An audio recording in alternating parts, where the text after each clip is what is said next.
Hi friends, அஸ்ஸலாமு அலைக்கும். எல்லோரும் எப்படி இருக்கீங்க? இன்றைக்கி நம்ம வீடியோவில் ஒரு சூப்பரான ஈஸி மெத்தடான ட்ரெடிஷ்னல் ஃபுட்டு தான். அதுவும் பாரம்பரிய பாய் வீட்டுனாலே இந்த பக்ரீத் முடிஞ்சு மறுநாள் செய்கிற ட்ரெடிஷ்னல் ஃபுட்டை பற்றி தான் பார்க்க போகிறோம். வாங்க ஃப்ரெண்ட்ஸ், வீடியோவில் போய் பார்க்க ஆரம்பிக்கலாம்.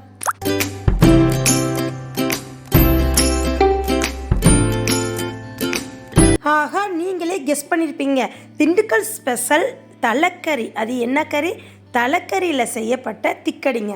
இது எப்படி செய்கிறதுன்னு ஈஸி மெத்தடில் வாங்க செய்கிறேன். எங்கள் மம்மி செஞ்சால் டேஸ்ட்டாக இருக்கும், சூப்பராக இருக்கும். அதுவும் சாப்பிடாதவங்களும் விரும்பி கேட்டு வாங்கி சாப்பிடுவாங்க. இந்த தலைக்கறியை நல்லா க்ளீன் பண்ணிவிட்டு, ஏற்கனவே தலைக்கறி க்ளீன் பண்ணுற வீடியோ போட்டிருக்கேன், உங்களுக்கு எல்லாம் ஷேர் பண்ணிவிட்றேன். அதை உப்பு மஞ்சத்தூள் போட்டு வேக வச்சுருக்கேன். அதை தான் இப்போ எடுத்திருக்கேன். தலைக்கறியில் தான் இந்த திக்கடி செய்ய போகிறோம். அடி பாத்திரமான கடாயில் எண்ணெய் ஊற்றிக்கங்க. ஒரு பட்டை, 2 ஏலக்காய், 2 கிராம்பு போட்டுட்டு ஒரு ரம்பலை 2 புதினா மல்லி சேர்த்துக்கோங்க ஃப்ளேவருக்கு. 2 வெங்காயம் நீல வாக்கில் குட்டி குட்டியாக சாப் பண்ணி வச்சுருக்கேன், அதையும் சேர்த்துக்கோங்க. இப்போ வெங்காயம் லைட்டாக வதங்குற அளவு வதக்கிக்குவோம். வெங்காயம் கண்ணாடி பதம் வந்ததும் தக்காளி, ஒரு தக்காளி நறுக்கி போட்டுட்டு 1 டீஸ்பூனுக்கு இஞ்சி பூண்டு பேஸ்ட் போட்டு நல்லா வதக்கிக்குவோம். இஞ்சி பூண்டு பேஸ்ட்டோட பச்சை வாசனை போகட்டும். இப்போ இந்த திக்கடி செய்கிறதுக்கு பக்குவம் சொல்கிறேங்க. நார்மல் இடியப்ப மாவு எப்படி நீங்கள் பிசைவீங்களோ அது மாதிரி பிசைஞ்சு வச்சுட்டு அதில் உங்களுக்கு பிடிச்ச ஷேப்பில் நீங்கள் இந்த மாதிரி தட்டையாவோ இல்லை உருண்டையாவோ உருட்டி வச்சுக்கோங்க. நார்மல் இடியப்ப மாவு இருக்குல்ல, அரிசி மாவு, உப்பு, அதில் 1 டீஸ்பூன் நெய்யோ இல்லை எண்ணெயோ சேர்த்துட்டு சுடுதண்ணி போட்டு கிளறி வச்சுட்டு ஆறுனதுக்கப்புறம் இது உருட்டி எடுத்துக்கணும். நெக்ஸ்ட்டு இப்போ இஞ்சி பூண்டோட பச்சை வாசனை போயிடுச்சு. நம்ம சூப்பு தண்ணி வச்சுருக்கோம்ல, அதை ஊற்றிட்டு குழம்பு மிளகாய்த்தூள் இல்லாட்டி சூப்பு பொடி உங்கள்கிட்ட வச்சுருந்தா இல்லாட்டி குழம்பு மிளகாய்த்தூள் போட்டு அதில் கொஞ்சோண்டு தண்ணி ஊற்றி மஞ்சத்தூள் போட்டுருங்க. அவ்வளோதாங்க. இதுதான் சிம்பிள் மெத்தடில் ஈஸியாக முடிஞ்சிருச்சு. ஆனால் டேஸ்ட் அல்டிமேட்டாக இருக்கும். நீங்கள் ஏற்கனவே சூப்பில் உப்பு போட்டிருப்பீங்க, டேஸ்ட்டுக்கு ஏற்ற மாதிரி போட்டுட்டு உப்பு போட்டுக்கோங்க. இப்போ ஒரு ஷிஃப்ட் கொதித்தோடனே ஒரு 4-5 தனித்தனியாக எடுத்து போட்டுட்டு திருப்பி ஒரு ஷிஃப்ட் கொதிச்சோன்னே மறுபடியும் 4-5 ஷிஃப்ட்டு இந்த கரண்டியில் தோசை கரண்டி எடுத்துக்கிட்டிங்கன்னா உங்களுக்கு எடுத்து போடுறதுக்கு ஈஸியாக இருக்கும். போட்டுக்கிட்டிங்கன்னா ஒன்றோடு ஒன்று ஒட்டாது, கரையாது. கரெக்டான பக்குவத்தில் திக்கடி ரெடி ஆகுது பாருங்கள் ஃப்ரெண்ட்ஸ். வாசமனமும் செம்ம டேஸ்ட்டாக இருக்கும், சூப்பராக இருக்கும். இப்போதே நல்லா வெந்ததுக்கு அப்புறந்தே நீங்கள் கறி எடுத்து போடணும்.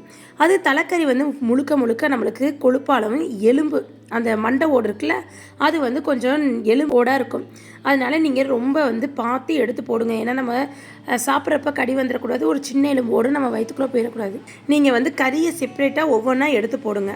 அது மாதிரி தான் எங்கள் மம்மியும் செப்ரேட்டாக ஒவ்வொன்றா எடுத்து போட்டாங்க. நல்ல ஒரு வாசமனமாக. ஆனால் எத்தனையோ வீட்டில் தலைக்கறிலாம் வச்சுருப்பீங்க. எங்கள் மம்மி செய்கிற டேஸ்ட்டு, பக்குவம் எதுவுமே அல்டிமேட்டாக இருக்கும். எங்களுக்கு எங்கள் மம்மி செய்கிற டேஸ்ட்டு சூப்பராக இருக்கும்.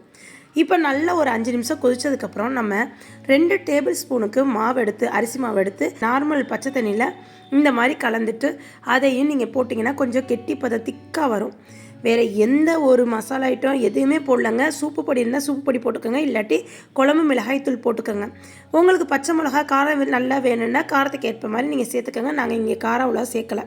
அவ்வளோதாங்க, ஆல்மோஸ்ட் நம்மளுக்கு ரெடி ஆயிடுச்சு. இப்போ 5 மினிட்ஸுக்கு ஹை ஃப்ளேமில் கொதிக்க வச்சதுக்கப்புறம் தான் மாவு கரைச்சி ஊற்றணும். இப்போ லோ ஃப்ளேமில் வச்சு ஒரு கொதி வந்தோடனே நம்ம ஆஃப் பண்ணிடலாம்.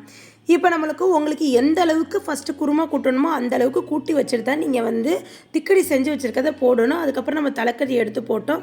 அவ்வளோதான். இப்போ ஆல்மோஸ்ட் ரெடி ஆயிடுச்சு. லோவில் ஒரு தம்மில் மூடி போட்டு 5 நிமிஷம் வச்சுட்டு கீழே அடிப்பிடிக்குதானே அப்பப்போ கிண்டி விட்டுக்கோங்க.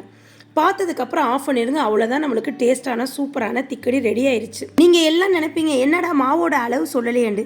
மாவோட அளவு நீங்கள் எடுத்துருக்க கறியோட அளவை பொறுத்துங்க. நீங்கள் இந்த இது ஆட்டுக்கறியில் செய்யலாம், நெஞ்செலும்பு, அப்புறம் ஆட்டுக்கால், நீங்கள் எது எடுத்தாலும் அந்த அளவுக்கு தகுந்த மாதிரி நீங்கள் மாவு சேர்த்துக்கங்க. நான் 2 கப்பு மாவு சேர்த்துருக்கேன். அதுவும் பெருநாளில் ரம்ஜான் ஸ்பெஷல்னாலும் சரி, பெருநாண்டாலும் சரி, நம்ம வீட்டில் செய்யக்கூடியது. இப்போ எலும்பு கறியோ இல்லை தலைக்கறியோ சிக்கனில் செய்யலாங்க திக்கடி.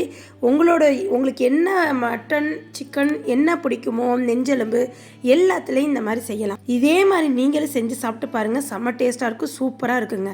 இப்போ கொஞ்சோன்னு எடுத்து டேஸ்ட் பண்ணி பார்த்தா செம்ம டேஸ்ட்டாக இருந்துச்சு. கறியெலாம் ஏற்கனவே வேக வச்சதுனால நல்லா உப்புலாம் சேர்ந்து மசாலாலாம் சேர்ந்து சூப்பராக டேஸ்ட்டாக இருந்துச்சு. எங்களுக்கு இது ரொம்ப ஃபேவரட், என்னோடய ரொம்ப ஃபேவரட் டிஷ்ஷான இந்த திக்கடி. அதனால தான் நான் உங்களுக்கு செஞ்சு காமிச்சிருக்கேன். இது உங்களுக்கு பிடிச்சிருந்துச்சுன்னா நீங்களும் உங்கள் வீட்டில் செஞ்சு சாப்பிட்டு பார்த்துட்டு எப்படி இருக்குன்னு எனக்கு கமெண்ட் செக்ஷனில் சொல்லுங்கள் ஃப்ரெண்ட்ஸ். இப்போ கொஞ்சோன்னு அப்படியே எடுத்து தட்டில் எடுத்து வச்சு சாப்பிட்டு பார்த்தா அவ்வளோ ஒரு டேஸ்ட்டுங்க. உண்மையிலே சூப்பராக இருந்துச்சு. நீங்கள் எல்லோரும் சொல்கிறீங்க எங்களுக்கு நாங்கள் செஞ்சால் அப்படி வராதுண்டு. நீங்கள் கரெக்டான பக்குவத்தில் கரெக்டாக மெஷர்மெண்ட் பார்த்து நீங்கள் செய்யுங்க, சூப்பராக டேஸ்ட்டாக வரும். இதே மாதிரி நீங்களும் செஞ்சு சாப்பிட்டு பார்த்துட்டு எனக்கு கமெண்ட் செக்ஷனில் சொல்லுங்கள். லைக் பண்ணுங்கள், ஷேர் பண்ணுங்கள், கமெண்ட் பண்ணுங்கள். மறக்காமல் சப்ஸ்கிரைப் பண்ணிடுங்க ஃப்ரெண்ட்ஸ். பக்கத்தில் உள்ள பெல்லைக்கானை கிளிக் பண்ணிங்கன்னா தான் நான் போடுற இந்த புது புது ரெசிபி உங்களை சேரும். இதே போல் நெக்ஸ்ட் ஒரு அருமையான விளாகில் உங்களை சந்திக்கிற வரை எனக்கான வெயிட் பண்ணுங்கள். நெக்ஸ்ட் வீடியோவில் பார்ப்போம். தேங்க்யூ மக்களே. அஸ்ஸலாமு அலைக்கும். பாய் பாய்.